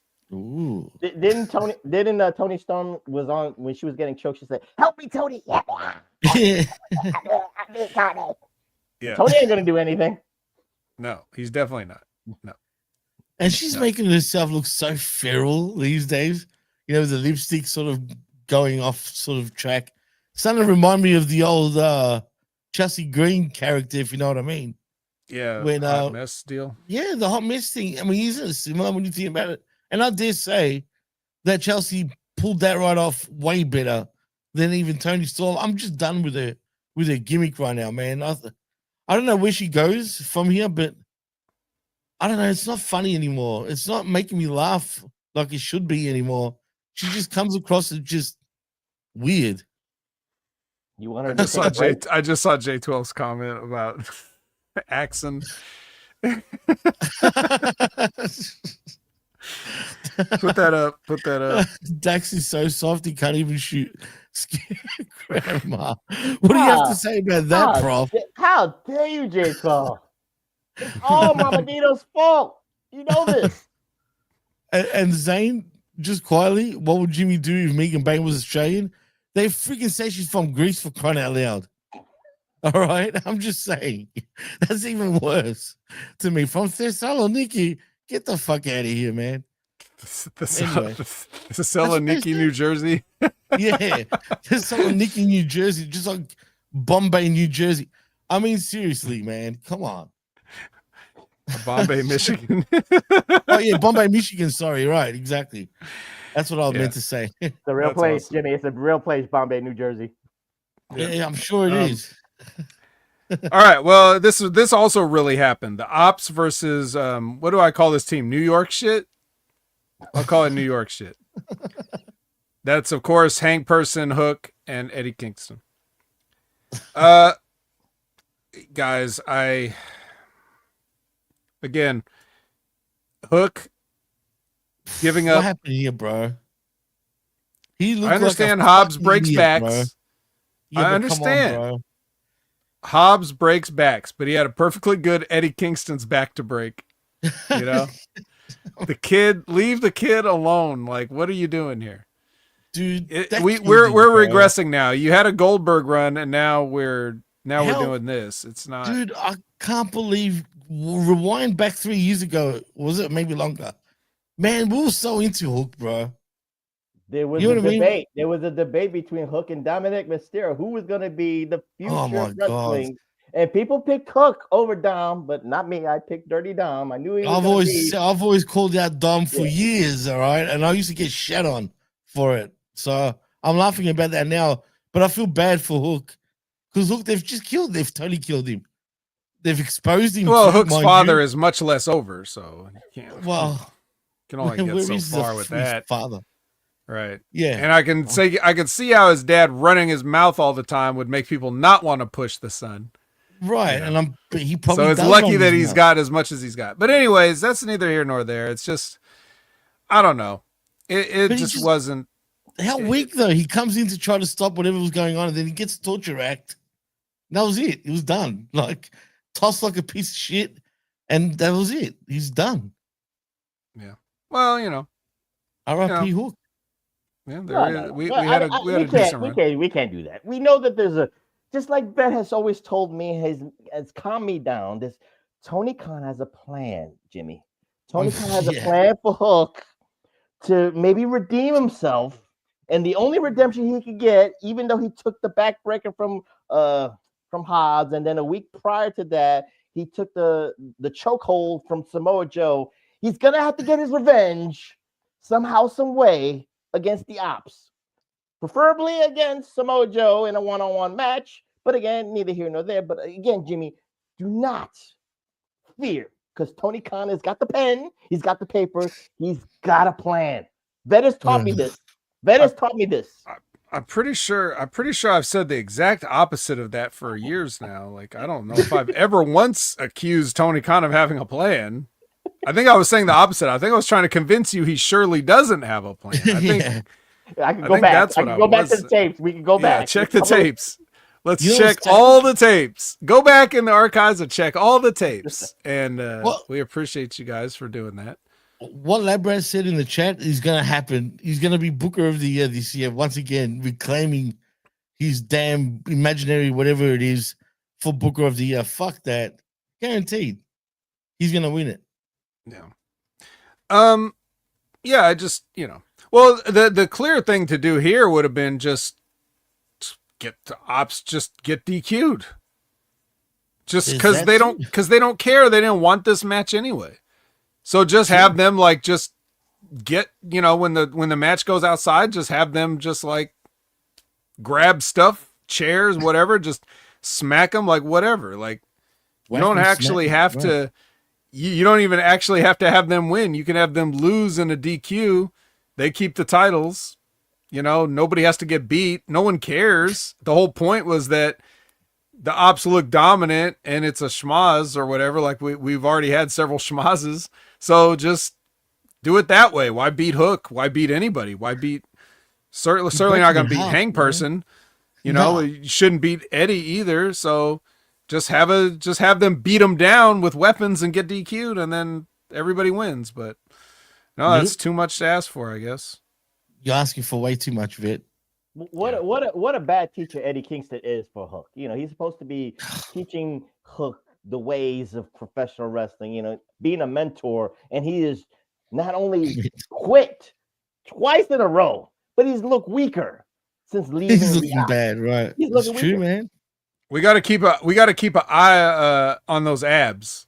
You know, let's see how long he can hang on to those abs under the tutelage of Eddie Kingston. Don't. I love when they fade away.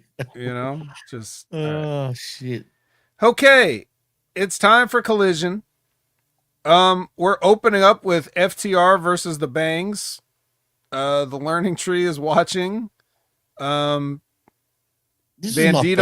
Bandito, Gravity, and Jet Speed come out and, you know, surround Stokely, and he gets beat up. And then they kick Cashson, and then Axon gets DDT'd by Juice, and 1, 2, 3. The right guys win, I guess. I don't know.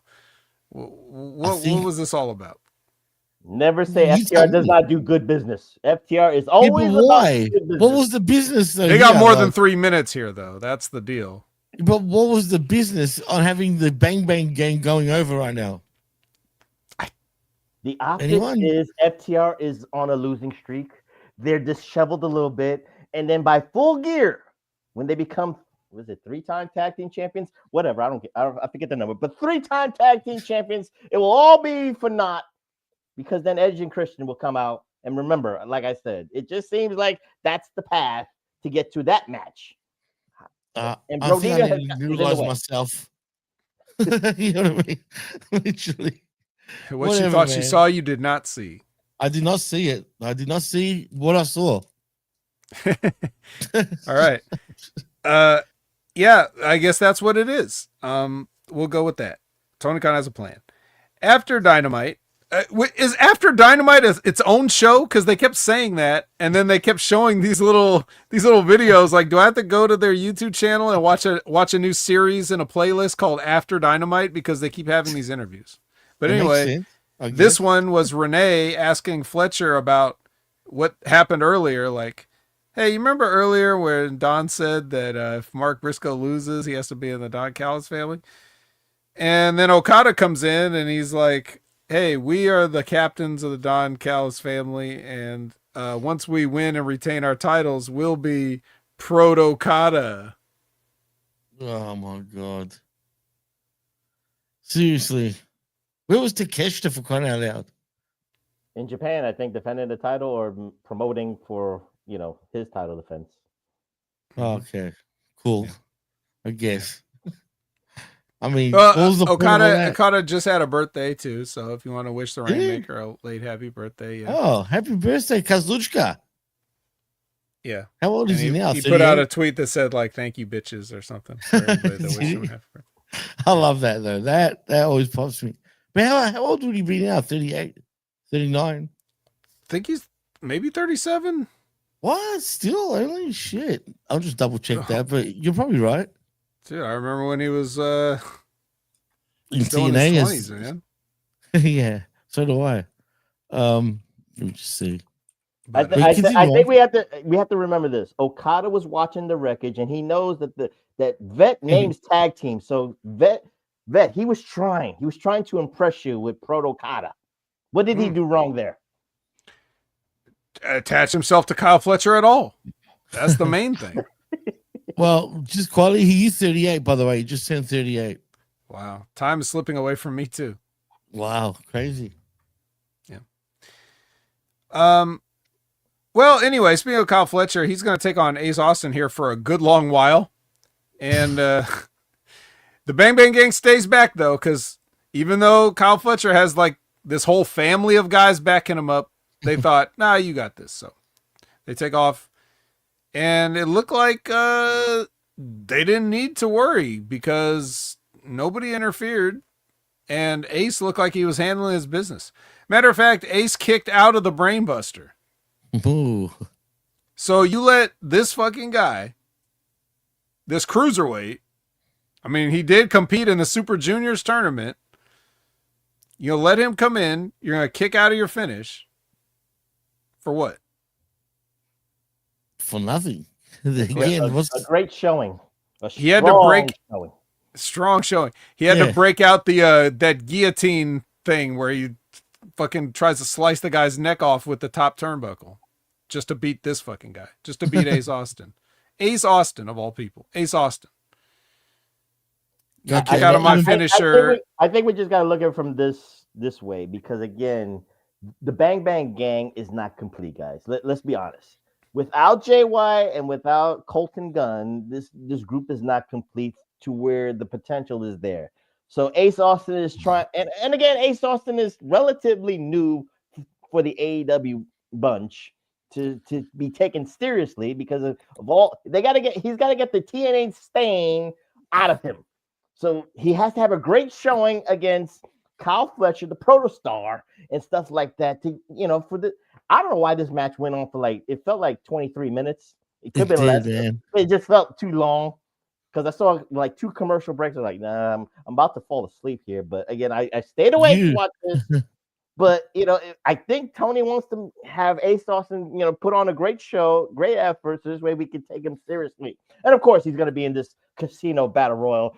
So maybe we can believe he could be the new AEW National Heavyweight Champion to a degree. Yeah. Don't laugh, Jimmy. Don't laugh, Jimmy. Can only hope. Yeah, exactly. Just God.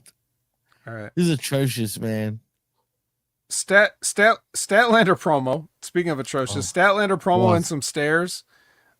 She has focus, guys. That's one thing Mercedes doesn't have. She has too many belts. She couldn't possibly be focused. So Stat just focus on her one belt. So she's gonna win. And then another after Dynamite segment where Don Callis offers a favor to the Death Riders. Like, if you guys, I know you guys got a Blood and Guts match coming up. If you could just see it in your hearts to cripple Mark Briscoe for me during that match at some point, I'll owe you a favor. Well, yeah. John Moxley didn't like that. The insinuation that he needed anything from Don Callis. So he got in his face, but he didn't say no exactly. And it's the Death Riders, so they might try anyway. We know they'll try to murder. They never succeed, but with a bag, particularly. Yeah, maybe. So we'll see. Screw these guys. Yeah. All right. So Ty J versus Nixon Newell and Miranda Alizé. Oh, no, excuse me. Let me scratch that out. Let me scratch that right out. It is now Hyan and Maya World. Maya World. What a name. How creative is that, right? I mean, Jesus. Well, she was thinking about Maya Continental. She was thinking about Maya All Atlantic. She was thinking about, Maya. Undisputed. Yes. But she settled on Maya World, and she settled for a 3-minute loss here that somebody else was supposed to take. Next is Lexi with Athena, and Athena is just as disgusted as I am about this whole situation. I don't blame her. She's going to make, in her words, she's going to make Harley an MIT puppet. Now, she's not talking about the Massachusetts Institute of Technology. She's talking about Minion in Training. So she's going to Billy Stark's Harley, which means beat her into submission and to the point where she's basically a zombie that'll do whatever she says. I wouldn't mind that. Wasn't Jeff Jarrett supposed to become world champion this year in AEW? Anybody? No, last year. Year's not over yet. It's still got a few weeks left. This is his final run, Prof. I don't know if you remember that, but anyway. Never had a run to begin with. Nope.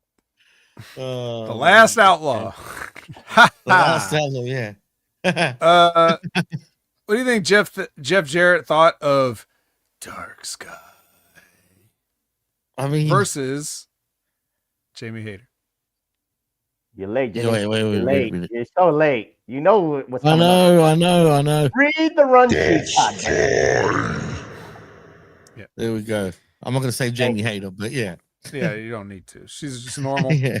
She's normal. She also, as normal, she's gonna win this match with the Haterade. Then the triangle comes in for the triangle attack, and then the babes run out and security runs out, and it goes right into Harley Cameron versus Tekla. And yes, Harley Cameron tried. Yeah, but she, Tekla's no like Athena or nothing, so easily she's gonna beat Harley Cameron. Obviously, no problem. Like no issues at all. Yeah, so the heels get the advantage because this was the tiebreaker match. Yeah, all Dark Sky had to do was win that match, and we wouldn't have had to see this, but at all. But nope. So who would have thought that Harley Cameron was the one to split the tie? It was all on her. I was sure, by the way, after the win from Athena, after beating Athena, the momentum, the all-important momentum, Professor. Yes. Yeah, exactly. Right. And she's the only woman in all of AEW that can just beat Megan Bayne's ass at any given, at the drop of a hat, just immediately start beating her ass and throwing her around and making her take bumps and stuff. Nobody else but Harley Cameron can do that, but she just couldn't pull off the win here against Tekla when it all mattered. That's bad. Well, anyways, moving on. Lexi with Jet Speed. They're both entering the gauntlet. Lexi with Gay Times. Tony, they are announcing that they are not gonna be the Acclaimed anymore. But Lexi is telling them that Tony said that all the metrics are up when they're the Acclaimed. So they're going to be the Acclaimed at the Tailgate Brawl. Or she's making it sound like it's their choice, which the last time we did this, it made it sound like it wasn't their choice. Like he just booked them like that. This time she's saying, like, if you guys show up at the Tailgate Brawl, you should show up as the Acclaimed because you'll make more money. It's basically what she's saying. I don't think it works like that, but just going along with the idea of it is fine. We just don't have any consistency of that throughout the show. But so we're continuing on with this, the story about the two guys that are reluctant partners, forced to do it, whatever. But it's in the lamest, like, most missed opportunities ways possible. I think Gay Times makes more money than the Acclaimed. That's just me. It definitely does. And I'd never heard of them before, but I'm sure that's true. I love it. Actually, you know what? All right. What? So Steamboat and Flair are going to be in Greensboro. I'm sure they'll love everything they see. Oh, they're going to love it. Love it. Right. And then we got Jon Moxley versus Roderick Strong for the final, advantage thing match, whatever, for the Blood and Guts. This was a hard-hitting match, too, surprisingly. I mean, Roddy suddenly is just kicking the shit through people, man. The last couple of weeks. You notice that? Well, he always does that. If you really notice, I know. That chip on the shoulder is a shoot. Like, he really just... back in Ring of Honor days, right? Yeah, in all of his matches, he takes everything. Like, doesn't matter how big the guy is or whatever. Like, they're getting their back broken. It's true. Yeah. And this time, he was the old self again, which I hadn't seen in a long time in many ways. Well, the only thing that could stop Roderick Strong is his own wife, because she trips him when he goes to hit the ropes. And then Kyle O'Reilly has to come out there and be like, hey, what are you doing to your husband? And then Yuta comes in with a chop block. Like, fuck you. Fuck you and your leg. And then he tries to grab a chair and get involved, and the referee's like, hey, you Death Rider anarchist guy that does whatever they want and never gets fired or arrested or anything, you're out of here. And he's like, what? Because that's exactly what an anarchist, evil murderer would do. He'd just be like protesting to the referee, no, don't kick me out. Anyway, while he's doing all that, Pac is over there beating up Roderick Strong and getting a table ready. And then Daniel Garcia comes out and he ends up going through the table. I should have disavowed this, but I didn't because he technically wasn't booked in the main event. He just showed up in it. So I, couldn't disavow it. He goes through the table. So I look at it as a nice compromise. And then Moxley tries to get back in the ring though, but somebody's grabbing his leg. It's not his wife. Oh, no. It's Darby Allin. And Darby Allin's got a, death grip on that leg. And Moxley gets counted out. So the good guys get the advantage. And then we don't know who it is at first when John Moxley gets counted out. But once he finally, once Wheeler Yuta goes to look and, takes a stun gun to the chest, that's when we find out that it's Darby. And he chases everybody around with his stun gun like he's Harley Race in a 1990s WCW lockup. I have no problem with this, Jimmy and Vet. I'm just looking at the optics for myself. I mean, Darby, I weigh more than Darby. Darby weighs 155 pounds soaking wet, maybe. Again, I don't know how much he weighs, but again, neither here nor there. But Jimmy, you get it. 155 pounds, and he's holding John Moxley, who probably weighs 210, maybe 220 or something like that. 220, I think would be spot right. Lean and mean, right, Jimmy? He's holding him. He's holding his legs. It's a Professor. That's a leverage thing. I mean, it's all that dead weight located all in one place. Like if he was on his back, I could understand, but weighing that leg down and the leverage, and he's got who knows what he's anchored himself to under that ring. Like his legs could have been tied to something under that ring. I know Hornswoggle was down under the ring, holding up Darby so this way to make more weight. I got that, Vet. I'm just saying it just doesn't. The optics. Maybe you could have had more people from the conglomeration holding his legs. I'm saying maybe Darby, maybe who else? Well, Kyle was already taken out of the match. Maybe Mark Briscoe. You could have had Mark Briscoe holding the legs or something like that. I don't know. I'm just saying.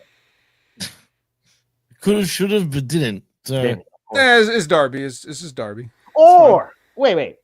Since we saw the stun gun doing a play action with the stun gun, right? Why didn't Darby just use that on his legs? So this way Moxley could have just been like, ow, or just kind of like fake it like that. Oh, and he couldn't get back in the ring. I could use that. This is AEW, though, Prof. Come on, man. I know. I'm just saying. It never happens. Again, the logic. You just don't. We never bring up logic anymore because they don't. Yeah, they don't, Jimmy. You're right. I'm just saying. But you could have had maybe Orange and Darby holding those legs, or use the stun gun to make Moxley go back to the barricade and be shocked. Why is he shocked? What's going on right there? He's like placating that. And then when Darby's out with the stun gun, then everybody can, part the seas, if you know what I mean, Jimmy. So they didn't do that way. Optically could have looked better. It sure could have. But I will say this, Jimmy. I know you don't agree, and I know people in the chat don't agree. Vet wants the coin toss. It's a War Games tradition. But remember, it's not War Games. It's blood and guts. Yeah. Different trademark. So different trademark needs different traditions. So excellent. You were right here. You're right here. You're right here, Jimmy. You got it. I wanted you to do it without me telling you to do that. But I should have done it ages ago, right? But I'm just saying the tradition of a 2 out of 3 falls match, it has some legs, guys. We cannot deny this.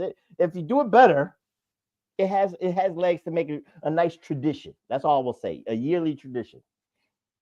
Yeah, but change it up a little bit. Do something. But anyway, go for it, Vet, unless you wanted to add on. Yeah, I was trying to figure out some metrics I could share about gay times. The only thing I can really find is that they have like 1.4 million followers on Instagram. Wow. That's quite but a lot. AEW has 2.7.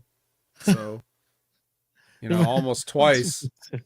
I thought this is what the world was watching literally these days. Yeah. Of course they are. That's where the best wrestle. No, but it's a long running publication and based in the UK and it's won many awards and some stuff. Manual. Doesn't really talk about the circulation numbers or anything like that. So, well, I know they don't want to call themselves Gay Times because they don't want to be sued by Gay Times. So, they're already being sued by NWA. Why add a publication on top of this litigation? Absolutely.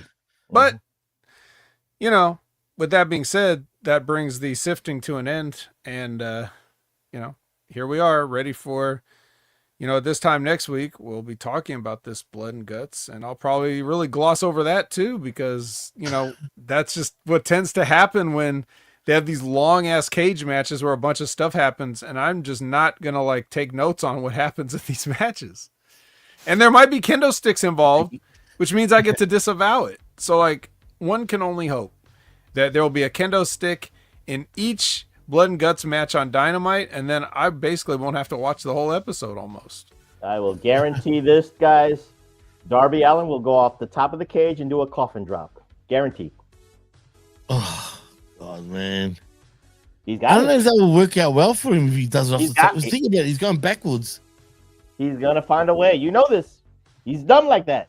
I'm not even joking. He's dumb like that. You're right. He's going to do a coffin drop off the top of the cage. From the highest of highs to the lowest of lows. Dude, if he does that, I mean, because that's really risky for him. Honestly, it really is. It's not like he's doing a forward splash. You know what I mean? Or that's going literally backwards. But anyway, we'll see. Hopefully he doesn't do it, but knowing him, he probably will, like you said, Prof. Yeah, he'll be all right. He'll be all right. Let the boy do what he wants. I guess so. Well, in saying that, boys, speaking of that, Vet, are you jumping on the Twitch now? Probably not today, but yeah. when I eventually do, you can find me at Opinion Haver there, as well as every other social media platform. You can find me at Opinion Haver, except no substitutes. All the major ones are me. If you see anybody else using that name, you could probably tell pretty quickly that it's not me. So don't be fooled. Not on Blue Sky, so that guy ain't me. And that's the reason I'm not on Blue Sky, because I'm not going to take a secondary Opinion Haver to somebody else that's already on Blue Sky. Yeah, that son of a bitch. Fuck that imposter. He probably hates me too for all the, because I've got the majority of the social media stuff. Oh, you brand for sure, 100%. But anyway, 100%. Yeah, if he wants it, he can make me an offer. Anyway, at Opinion Haver everywhere. Check out the Impact Attack every Monday at 6:30 p.m. Pacific, 9:30 p.m. Eastern or thereabouts. I mean, last week we just turned the Impact Attack into the continuation of the Raw Watch Along because TNA didn't even give us an episode. They gave us a Hardy Boys recap. And if you thought I was going to talk about that, you're out of your mind and you have no idea who I am. If you want to, so check out me and Brandon this Monday evening, please, if you'd like. It'll be a good time. And, also check out the Raw Watch Along that Brandon does here on Hameen Media Group as well, leading into it. Check out myself and Ray Hernandez on the Next Level Wrestling Review every Wednesday at 8 a.m. Pacific, 11 a.m. Eastern. We talk about NXT and, by extension, TNA. So you can find out all the stuff that's going on there with the brand cooperation, as it were. Check out Wrestling with Rip Rogers every Friday. That's a good thing to check out. Rip Rogers is, I'm a Rip Rogers guy because Rip Rogers made me into who I am. He even named me the Vet. That's a Rip Rogers name, not my name. Oh, wow. So check that out every Friday at their concrete time of noon Eastern, 9 a.m. Pacific, and come with the questions and ask Rip anything you ever want to know, and who knows, he might even answer it. It surely won't be the answer you expected, but it'll be the answer you get. Check out the Stevie Richards Show every Friday. He don't call it a podcast, it's a show. It's definitely a show. It's the best show. It's the best wrestling related show out there. So if you want to see a great, well-balanced piece of entertainment with all the highest production values, the Steve Richards Show is where it's at. And that's every Friday at, whatever time they release it. It could be different. But it's certainly on a Friday. And, of course, you got Limpin' Ain't Easy with Timmy Baltimore every single, probably every week. Usually around Wednesday. I don't know. Depends. Just subscribe and like and click the bell to get notified, and then whenever there's new Limpin' Ain't Easy content, you will be informed. And that's about all I have, Jimmy. Oh, well, as far as I go, you can catch me Tuesday morning at 10 a.m. Eastern, of course, with myself and Big Ray Hernandez for I Like a Raw right here on and exclusively on Hummy Media Group's YouTube channel. Of course, go check out the Smack Attack with myself and R to the B to the V, where look at our mugs over there for our fun Friday. And it's also going to be the New Day Friday nights right after SmackDown, 10 minutes after SmackDown goes off the air. We'll be going forward doing those nights every week from now on. Super hot and fresh. Super hot and fresh, man, for a shitty, crappy SmackDown that they've been absolutely delivering week in, week out. So, yeah. Did you say shitty or titty? Because I heard... Well, there was titty as well. Hey, I've got the picture, but I don't know if I should put it up. But like RBV said, there was salamis popping out. Well, not salami, pepperonis, shall we say, were popping out of Charlotte. But if you guys didn't catch that, so go check that out. But Prof, what's going on here? Is this the latest episode of yours? Yep, that's the latest episode. We'll have a new episode next week, but that's the most recent episode. Greatest heel turns. Bob Backlund goes nuts. 1994, and you can, join in the nostalgic fun, Hummy Nights. YouTube.com/Pro Wrestling Reflection. That's the link. Subscribe to the channel and follow the fun with myself and the Tommy Wonder. Maybe next week we'll do a greatest rivalry. So I'm trying to cook up something for all the Hummy Nights to enjoy. So follow the link, YouTube.com/Pro Wrestling Reflection Podcast. Thank you guys for having me on here. Very nice. It's always a pleasure, man. You're part of the team now, Prof. Remember what I said to you before. You literally are part of the team. It's always an open door policy with us. But yeah, no more load management. Yeah, exactly. But in saying that, I guess time to say goodbye. So I am Jimmy T. He is the best in the world, Jamie Levette Williams. And of course, he is the magnanimous and the glorious, the Professor, Chabelo Vera Cruz. And, I guess till next time, peace out and take care. See yous. Peace.